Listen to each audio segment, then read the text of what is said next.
ఓం నమో భగవతే వాసుదేవాయ. ఓం దాశరథాయ విద్మహే సీతావల్లభాయ ధీమహి తన్నో రామ ప్రచోదయాత్. శ్రీ రాధాకృష్ణ రామాయణం త్రివేణీ సంగమం. కథ, తత్వం, యోగం అనేవి మూడు చక్కగా అల్లుకొని మన మనస్సులను ఉల్లాసపరచే రచన. సాధనాపరంగా అయోధ్య నగరం గురించి బాలకాండలో తెలుసుకునే ప్రయత్నం చేద్దాం.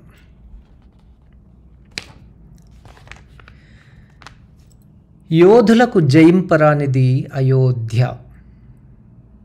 12 యోజనాల పొడవు, 3 యోజనాల వెడల్పు కలిగిన పట్టణం అయోధ్య. దీనికి అధిపతి దశరథుడు. సాధనాపరంగా చూచిన దశమనగా 10, జ్ఞానేంద్రియములు 5, కర్మేంద్రియములు 5, మొత్తం 10. మానవుని శ్వాస సహజంగా 12 అంగుళాల నిడివి ఉంటుంది. అదే అయోధ్యా నగరం 12 యోజనాల పొడవు. పూరక, కుంభక, రేచకముల అభ్యాసమే 3 యోజనాల వెడల్పు. ఆ మూడింటిని కలిపి ప్రాణాయామం అంటారు. ప్రాణాయామాన్ని అభ్యసించుట వలన మనస్సనే రథం అదుపులోనికి తెచ్చుకొని పరమ శాంతి స్థాయిలో ఉండు సాధనా సంకేతమే దశరథుడు. కామక్రోధాదులు, గుణత్రయాలు ప్రకృతి శక్తులు. ఇవి మనస్సుపై అహర్నిశం దాడి చేసే యోధులు. వీటికి వశం కాని మానసిక స్థాయి భావమే అయోధ్య. అక్కడ జన్మించిన శుద్ధ సత్వమునకు రూపం రాముడు. దశరథుని భార్యలు 3: కౌసల్య, సుమిత్ర, కైకేయి. జ్ఞానశక్తిశ్చ కౌసల్య, సుమిత్రోపాసనాత్మిక, క్రియాశక్తిశ్చ కైకేయి, వేదో దశరథో నృపః అంటోంది వేదమంత్ర రామాయణం. జ్ఞానశక్తి కౌసల్య, ఇచ్ఛాశక్తి సుమిత్ర, క్రియాశక్తి కైకేయి. వీటిని తెలిసిన వేద్యుడు దశరథుడు. రాముని వనవాసానికి కారణం కైకేయి క్రియాశక్తి. రావణ సంహారాన్ని సాధించింది. పశ్యంతి, మధ్యమ, వైఖరి అవస్థలకు కూడా 3 రాణులకు కౌసల్య, సుమిత్ర, కైకేయులను పోల్చవచ్చును. రామ వైభవం ప్రకటితమైనది కైకేయి ద్వారానే కదా. పరా అన్నది నిగూఢం, అది చిత్రూపం. సూక్ష్మాతి సూక్ష్మమగు పరతత్వ ప్రతీక. పూర్ణమదః పూర్ణమిదం పూర్ణాత్ పూర్ణముదచ్యతే పూర్ణస్య పూర్ణమాదాయ పూర్ణమేవావశిష్యతే. సంపూర్ణ జ్ఞానమే పరతత్వం, అవ్యక్తం. అవ్యక్తం కాని వస్తువును సాధనాపరంగా వ్యక్తం చేసిందే రామాయణం. సాధనకు పరాకాష్ట బ్రహ్మ సాక్షాత్కారం. అదే రామ బ్రహ్మావిర్భావం. ఇట్టి సాధనా సమన్వయమే అయోధ్య. సాధనకు ప్రతిరూపం యజ్ఞం. కార్యకర్త ఋష్యశృంగుడు. ఋషులలో శ్రేష్ఠుడు. మూర్తీభవించిన బ్రహ్మచర్యం. స్వాధ్యాయత్వమే ఋష్యశృంగుడు. పరమాత్మ వివేచనతో సాగిన తపస్సు యజ్ఞమైనది. తేజస్సుతో ప్రజ్వరిల్లింది పరాశక్తి. పాయసం ప్రసాదించబడింది, అదే పశ్యంతి. అందుకున్నాడు దశరథుడు. 3 భార్యలకు పంచినాడు. పశ్యంతి వైఖరిగా మారింది. రామ, లక్ష్మణ, భరత శత్రుఘ్నులుగా ప్రకటితమైంది వైఖరీ రూపం. వారే దశరథుని పుత్రులు. ధర్మ అర్థ కామ మోక్షములకు ప్రతిరూపాలు. అందుకే రామో విగ్రహవాన్ ధర్మ అని కొనియాడబడ్డాడు. దశరథుని 4 పుత్రులకు నామకరణం చేయుటలో వశిష్ఠుని విశిష్టతత్వం బయటపడింది. రమంతే సర్వే జనాః గుణైః అస్మిన్ ఇతి రామః అంటే ఇక్కడ ధర్మాన్ని సూచిస్తుంది.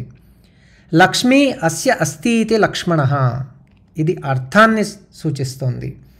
బిభర్తి ఇతి భరతః అంటే కామాన్ని సూచిస్తోంది. శత్రూన్ హంతి ఇతి శత్రుఘ్నః అంటే ఇది మోక్షాన్ని సూచిస్తోంది. రామాయణం వేద ధర్మాన్ని బోధిస్తూ ఉంది. రాముడు ధర్మానికి రూపం. రామ శబ్దం తత్స్వరూపం.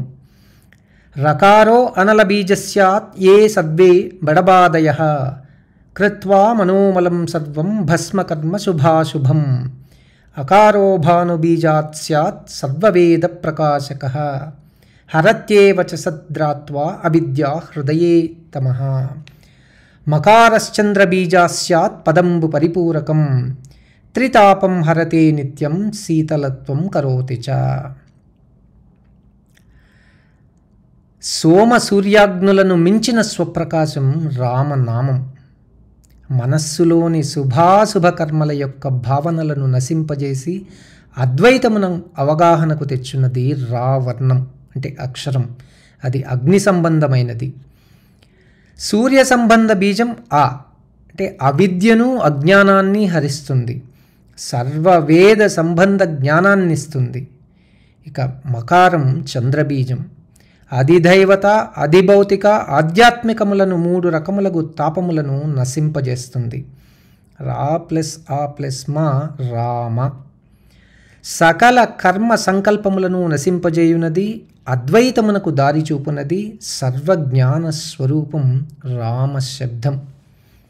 రేఫోగ్నిరహమే ప్రోక్తో విష్ణు సోమోమ ఉచ్యతే అవయోర్మధ్యగో బ్రహ్మ రవిరకార ఉచ్యతే.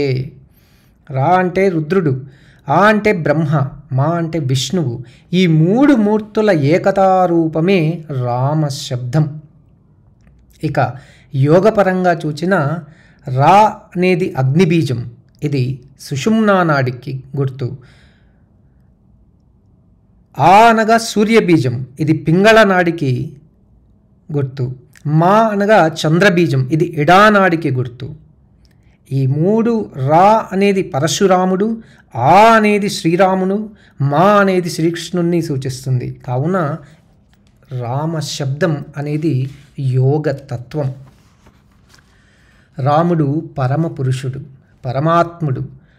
పంచవింశోయం పురుష 25 తత్వాలను చక్కగా తెలిసినవాడే పురుషుడు. 24 తత్వాలను అధిగమించి సాక్షీభూతుడైనట్టివాడు పురుషోత్తముడు. కావర్గం అంటే పంచభూతాలు, ఇవి 5. టావర్గం జ్ఞానేంద్రియాలు, ఇవి 5. పావర్గం అనేది మనస్సు. భావర్గం అనేది మహత్తు. చావర్గం అనేది కర్మేంద్రియాలు. తావర్గం అనేది తన్మాత్రలు, ఇవి 5. ఫావర్గం అహంకారం. భావర్గం ప్రకృతి. మా అనగా జీవుడు, యా అనగా మాయ, రా అనగా ఆత్మ. మాయను తొలగించుకున్నను మాయను తెలిసిన జీవుడు రామగా మారుతాడు. తనను తాను తెలిసిన వాడవుతాడు.